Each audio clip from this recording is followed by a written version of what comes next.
प्रजापुत्र, अब आपका ही बेटा आपके चरित्र पर लांछन लगाए तो ऐसे बेटे के संग आप रह पाओगी? ऐसे लोगों के बीच में आप रह पाओगे? सीता मैया बोली मैं परीक्षा दे के पास तो हो जाऊंगी, लेकिन ऐसी समाज के बीच में क्या करूंगी रह? इसलिए मैं अभी बच्चों को पेट में है, इनको बाहर लाऊं, इनको पढ़ाऊं लिखाऊं, काबिल बनाऊं, राम को सौंपूं, फिर मैं चली जाऊंगी, मुझे नहीं रहना। ऐसे लोगों के बीच में रहने से अच्छा है कि जो सच को सुनना ही नहीं चाहते, तो ऐसे लोगों के बीच में रह के क्या, फिर तो फांसी अच्छी है। हाँ या ना भाई? जिंदा लोगों के संग रहा जाए, उन मुर्दों के संग क्या रहा जाए जो सच को स्वीकार नहीं करते? बोलो हाँ। तो सीता मैया बोली मैं इनके संग रह के क्या करूंगी, मैं वनवास जाती हूं। वनवास गई, वो वनवास जाके लवकुश को जन्म दिया। अब लोग कहते हैं राम जी दोषी हैं। कौन दोषी है? अच्छा बताओ, सीता मैया के वनवास में दोषी कौन था? जोर से कौन? आप किसी से ये सवाल करना कि सीता मैया के वनवास में दोषी कौन है, लोग कहेंगे राम दोषी है। अरे बताया, कौआ कान ले गया, ये बताया गया तो कौआ के पीछे भागोगे, कान भी चेक करोगे। लोग क्या कहते हैं? लोग तो कहते हैं दाने दाने में केसर का दम। लोग तो ये कहते हैं दाने दाने में केसर का दम। तो दाने दाने में केसर का दम बता रहे हैं, फिर केसर मत खरीदो, वही गुटखा डालो खीर में, क्योंकि उसमें दम है दाने दाने में केसर का।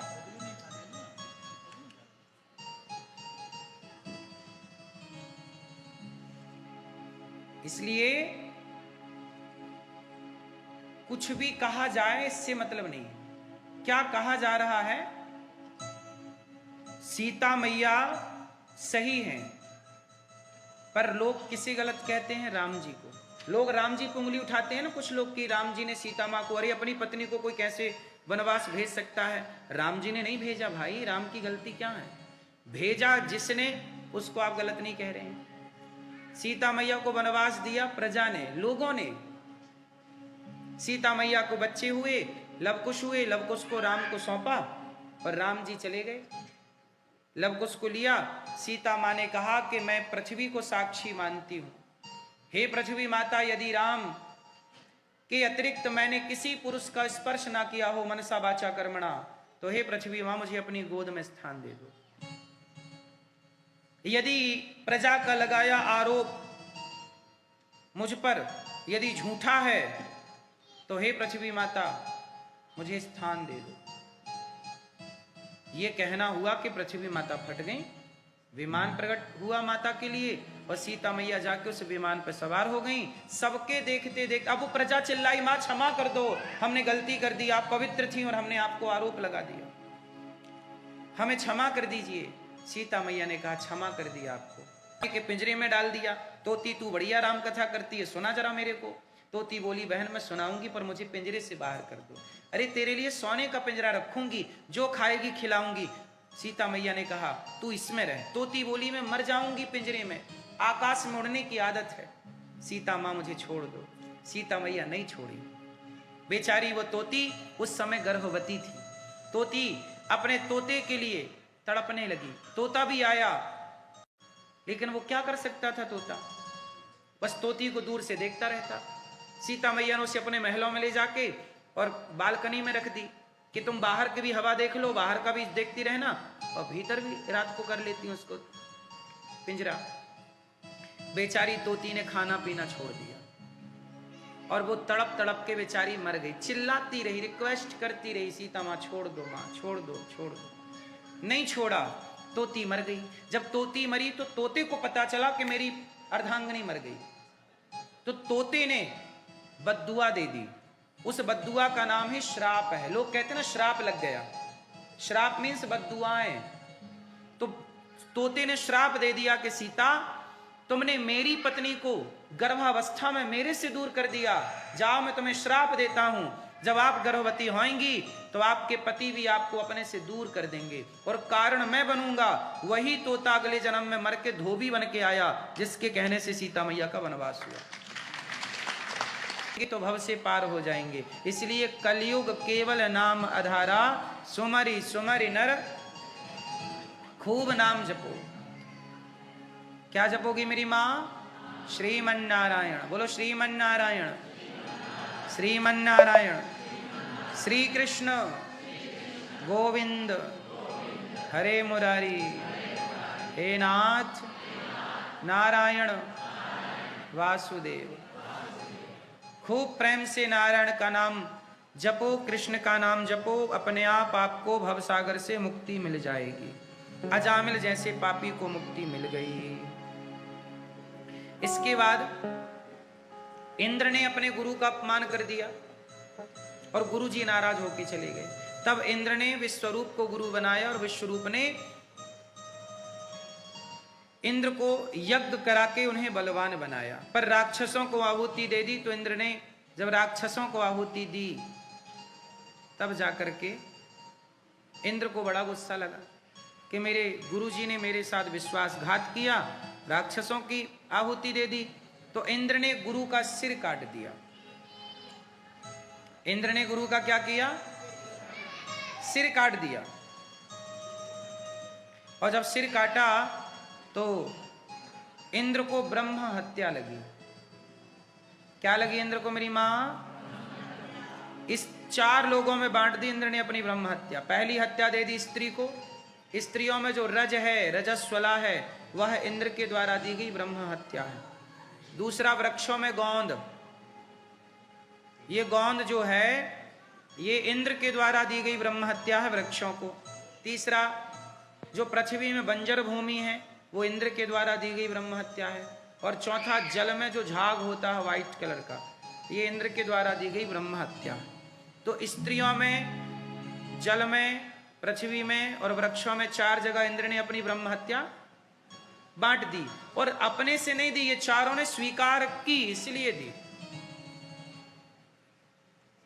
अब किसने स्वीकार की? तब से लेके माताएं अब तक परेशान हैं। तब राजा को नारद जी ने कहा कि तुम्हें पुत्र चाहिए ना, तुम अपने पुत्र से ही पूछ लो कि वो 5 साल के लिए क्यों आया। अच्छा एक बात बताओ, जब आपका बेटा 5 साल, 10 साल, 50 साल, 100 साल, आपकी माँ, आपकी पत्नी, किसी की पत्नी, किसी का पति जब भगवान के घर जाता है तो आप लोग कहते हो कि हे भगवान, आपने इतनी कम उम्र में मेरे पति को क्यों, मेरी पत्नी को क्यों, मेरे अपनों को क्यों, मेरी माँ को क्यों, मेरे बाप को क्यों बुला लिया? ये सवाल हर व्यक्ति ईश्वर से पूछता है कि आपने मेरे परिवार के इस सदस्य को इतनी कम उम्र में क्यों बुला लिया? ये कोई उम्र थी मरने की? क्यों बुलाया? यही सवाल नारद जी से उस राजा ने किया कि मेरे बेटे को 5 साल में भगवान ने क्यों बुलाया। तब नारद जी ने कहा कि ये प्रश्न तुम अपने बेटे से ही करो। बोले बेटा तो मर गया, कैसे करें? तो मैं जिंदा करता हूं। तब नारद जी ने मंत्र पढ़ा। नारद जी तो नारद जी हैं। नारद जी ने कुछ देर के लिए उसके मरे हुए पुत्र को जिंदा कर दिया। ले बेटा जिंदा हो जा। वो मरा हुआ बेटा जीवित हो गया। अब राजा ने सवाल किया कि भैया ये बता, तू मेरा बेटा बना तो मर क्यों गया, और अब जिंदा हुआ है तो चल मेरे गले लग जा और सदा मेरा पुत्र बन के रहना, अब ना मरना। तब उस पुत्र ने जो बात कही वो आप सबके मतलब की है। वो बात ये थी कि उस पुत्र ने कहा कि पिताजी, मैंने इस संसार में जन्म ही लिया है इसलिए कि आपका कोई ऋण था मेरे ऊपर, वो चुकाना था, मेरा ऋण। तब उस पुत्र ने कहा पिताजी, मैं पिछले जन्म में भिखारी था। मैं पिछले जन्म में क्या था? आपके घर भिक्षा मांगने आया। आपके घर क्या आया? और आपके घर भिक्षा मांगने आया तो आपने मुझे गेहूं का आटा दिया और साथ में गाय का गोबर सूखा हुआ, ओपले कंडे दिए। शाम का टाइम था, उन कंडों में चींटियां बहुत थी। मैंने ध्यान दिया नहीं, कंडों में आग लगाई, सारी चींटियां जल गईं। उस बच्चे ने कहा पिताजी, पिछले जन्म में मैंने आपके आटे से 5 रोटियां बनाई और भोग लगाकर खाई, तो 5 वर्ष तक आपका बेटा बन के मुझे आपकी 5 रोटियों का हिसाब चुकाना पड़ा। और मैंने उन चींटियों को जलाया जो निर्दोष थीं। तो वो चींटियां बहुत सारी थीं और वो आपके द्वारा प्राप्त हुई। तो वही चींटियां इस जन्म में आपकी इतनी सारी पत्नियां बनकर आई। और मैंने उन्हें आग में जला के मारा तो उन्होंने मुझे जहर दे के मार दिया। पिताजी वो तो मैंने भोग लगा दिया था भगवान को, तो एक ही बार में सबका हिसाब किताब चुक गया, वरना सब अलग अलग जन्म लेकर के सबका अलग अलग हिसाब चुकाना पड़ता। ये मेरे पिताजी हैं। किन से पूछे भैया, किन से पूछे बता मेरी माँ। अच्छा पति से पूछे कि वो दबाते हैं कि नहीं। पूरा कलयुग मैया सवार हुआ है कि पांव दबा रहे हैं तो आप लोग हंस रहे हैं। जिस देश में पति के पांव दबाने को धर्म कहा गया, लक्ष्मी जी क्या करती हैं, नारायण के पांव दबाती हैं, और ये मैया उम्मीद लगाए बैठी हैं कि पति है दबाए हमारे, हम क्यों दबाएं। मैया ये व्यवहार भी अपराध है। आप देखो संकट में है, मुसीबत में है, कोई बीमारी आ जाए तो पति बिल्कुल आपकी सेवा करे। पति को सेवा करनी चाहिए, पत्नी की बिल्कुल करना चाहिए। यदि पत्नी संकट में है तो बिल्कुल उसे सेवा करना चाहिए।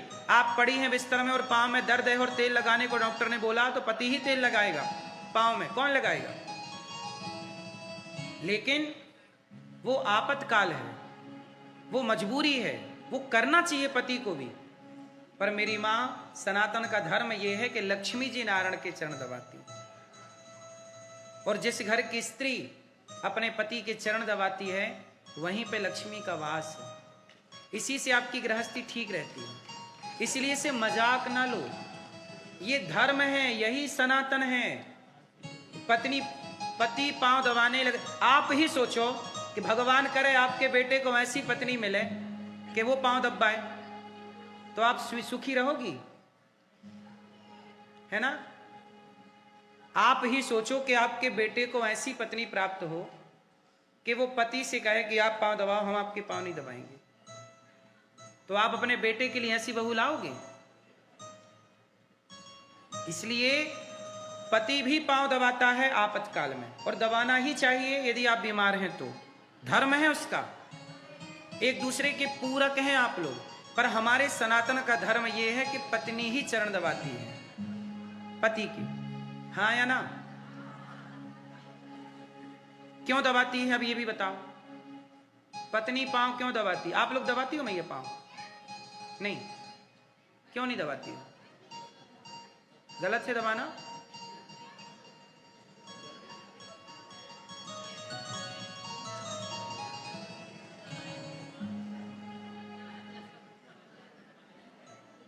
तो अब आपको नारायण कहां मिले? आप भी तो लक्ष्मी बनो पहले, वैसी वाली। क्या बढ़िया, हम क्यों ईश्वर को अलग से खोजें, आप में ही ना ईश्वर देख लें। हम आपकी, इसलिए हम हर माँ की सेवा करते हैं, और हर माँ की सेवा इसलिए मैं खुद माँ के पांव दबाता हूँ, वृद्ध माँ के, और पांव इसलिए दबाता हूँ कि मुझे लगता है कि ये माँ नहीं है, माँ के रूप में मेरे द्वार पर भगवान आए हैं। पता नहीं इस रूप में भगवान हो। यदि मैं किसी माँ का अपमान कर दूं तो बताओ वो अपमान उस माँ का होगा, भगवान का होगा।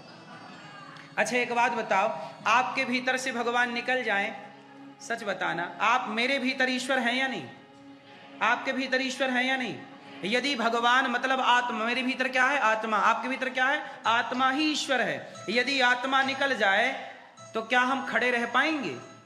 आप भी आप तब तक हैं जब तक आपके मन अंदर भगवान है। यदि भगवान निकल जाए तो आप मुर्दे बन जाओगे। क्या बन जाओगे मेरी माँ? बोलो हाँ, मुर्दे बन जाओगे। इसका मतलब यह है कि यदि मैं आपके गाल पे एक थप्पड़ मारता हूं तो वो अपमान आपका होगा कि आपके भीतर बैठे भगवान का, और यदि मैं आपका सम्मान करता हूं तो वो सम्मान आपका होगा आपके भीतर बैठे भगवान का। इसलिए हम कभी किसी व्यक्ति का सम्मान करते ही नहीं, हम किसी व्यक्ति का अपमान करते ही नहीं। हम जब भी अपमान या सम्मान करते हैं तो व्यक्ति के भीतर बैठे परमात्मा का ही करते हैं। हम किसी व्यक्ति को भोजन नहीं कराते, हम किसी व्यक्ति को भोजन नहीं कराते, हम किसी व्यक्ति का पेट नहीं भरते, व्यक्ति के भीतर बैठे परमात्मा ही तृप्त होते हैं। जब आप कहते हो आनंद आ गया, तो वो आप कहते हो कि आपके भीतर बैठे परमात्मा खुश होकर कहते वाह आज कथा में, आज खाने में, आज सोने में आनंद आ गया। हम सबके भीतर ईश्वर ना हो, अरे जब आदमी मरता है तो पूरा शरीर होता है, क्या नहीं होता? ईश्वर निकल गए आपके भीतर से, ईश्वर निकल गए तो आप मिट्टी हो गए। गांव में अर्थी को कहते हैं मिट्टी जा रही है।